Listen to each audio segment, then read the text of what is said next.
नमस्कार. नमस्कार. मी संबोधी संदीप गवई, इयत्ता 7वी, जवाहर नवोदय विद्यालय, शेगाव, बुलढाणा. माझ्या कवितेचे शीर्षक आहे जीवन झाडांचे. शांत उभी झाडे ती, न हालती न डोलती. शांत उभी झाडे ती, न हालती न डोलती.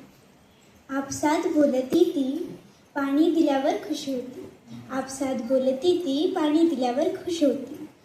आपल्याला श्वास देते ती, आपल्याला श्वास देते ती. काही फळे तर काही फुलेही देते, काही फळे तर काही फुलेही देते. काय असतं त्यांच्या जगामध्ये, काय असतं त्यांच्या जगामध्ये. ऊन वारा पाऊस ती झेलते, ऊन वारा पाऊस ती झेलते. कोणी तोडती काही झडती, कोणी तोडती काही झडती. तेव्हा हळूच ती रडती, तेव्हा हळूच ती रडती, तेव्हा हळूच ती रडती. धन्यवाद.